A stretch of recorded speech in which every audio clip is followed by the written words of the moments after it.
Mbanje kubasuhuza abakunzi b'ikinyamakuru Rwanda Magazine hose, basuhuza mwewe muherereye mu mpera z'igihugu cyose, amajyaruguru, amajepfo, iburengerazuba ndetse n'abari hakurya y'amazi magari. Nta kindi kinzanye. Ese mwese muribaza ngo ni iki kinzanye? Wowe ubitegereje banza ukande subscribe, like, share, comment maze ubundi wiyumvire bombe ngiye kubarohaho uburyo umusore wacu Davis Tid, umwami w'amajepfo, Shanboy igitaramo afite yenda kuba agiye kubagezaho. Nta wundi rero. Ese icyo gitaramo cyatewe inkunga nande? Ese ubundi azaba yizihiza imyaka 10 akora iki? Nta kindi kinzanye. Ese ubundi ukibaza ngo azaba ari kumwe n'abandi bahanzi n'abahe? Nta kindi kinzanye no kugira ngo mbagezeho ayo makuru. Mwese ndabasabye kugira ngo banze mukore subscribe, share, comment, like, maze ubundi mukomeze mukurikirane ikinyamakuru cyanyu aricyo Rwanda Magazine hose. Okay, tudatinze nkuko nabibasezeranije, nta bindi. Davis Tid, umwami w'amajepfo, nibwo ari gutegura igitaramo yishimira ko amaze imyaka 10 akora indirimbo za video azigeza ku bakunzi bacyo. Akaba yatewe inkunga na Primus Guma na Primus. Okay, ikinyobwa cya Primus rero nicyo cyaba cyamuteye inkunga kugira ngo abanze akora iki gitaramo yishimira ko amaze imyaka 10 aduhereza video z'indirimbo ze. Mwese murazizi. Nk'ejo bundi nabwo aherutse gusohora indirimbo yitwa Lolo. Iyi ndirimbo Lolo nayo murabizi ko iri guca ibintu ku mbuga nkoranyambaga hano mu Rwanda. Rero ni indirimbo nayo izaba yishimira amaze imyaka 10 akora, atugezaho video nziza cyane. Rero tudatinze, ese uribaza ngo azaba ari kumwe n'abahe bahanzi? Azaba ari kumwe n'ibyamamare bimwe bya hano mu Rwanda, harimo nka Bushari, umwami wa Kenya Trap, azaba hari Kimuzera ariwe Bulldog. Bulldog nawe arahabaye cyane. Sibye Bulldog gusa, hazaba hariho ndetse n'umuhanzi umaze igihe adakora ariwe Ama-G The Black. Ama-G The Black nawe azaba habaye. Baba Platini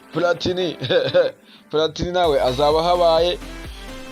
Abahanzi ukibaza ngo nako nani, abamwe bavanga umuziki ukibaza ngo hazaba hariho bande. DJ Manud ubu nawe azaba habaye. DJ Ira. Urumva ko ni ikirori, ni igitaramo kizaba gishushe cyane, kuko kizaba kirimo sabo gusa, harimo n'abandi bahavanga umuziki benshi bazaba bahari. Ntago ari abo gusa mvuze, hariho n'abandi benshi cyane. Abahanzi si ba Platini gusa bazaba bahari, wapi, hari benshi cyane. Hari abahanzi benshi bazaba bahari bifatanya na Davis Tid ubwo azaba yishimira imyaka 10 amaze aduhereza video z'indirimbo ziwe. Nababwiye ko azaba ari kumwe n'abahanzi nyine ba Platini babana. Murabizi ko muziki baba abari kure aba yabatayemo yabakomi. Kimuzera, Bulldog azaba bakubitamo za puta. Andi makuru mfite yuko ashobora kuzaba hariho n'undi muhanzi wo hanze ariwe Diamond Platinum, ko nawe azaba hari. Nawe akaza akafasha Davis gutarama. Umva ko uyu muhungu arakunzwe cyane. Nyine ni umuhungu ukunda kuvuga ngo niwe wambara neza mu Rwanda. Davis D rwose avuga ko ariwe wambara neza mu Rwanda, ariko nawe nyine azaba ahaba, nyine niwe uzaba yabateretse hariya kugira ngo abo bahanzi bose Davis D niwe uzaba bahagarariye umwami w'amajepfo. Rero ntabwo azaba kibaye umwami w'amajepfo gusa azaba abaye umwami w'igihugu, kubera ko niwe uzateranya abo bahanzi bose, ubundi Primus ariyo ibamena minota ikinyobwa ca Primus. Okay, Davis avuga ati rero I'm proud Primus, ngari proud ya Primus, ikinyobwa ca Primus.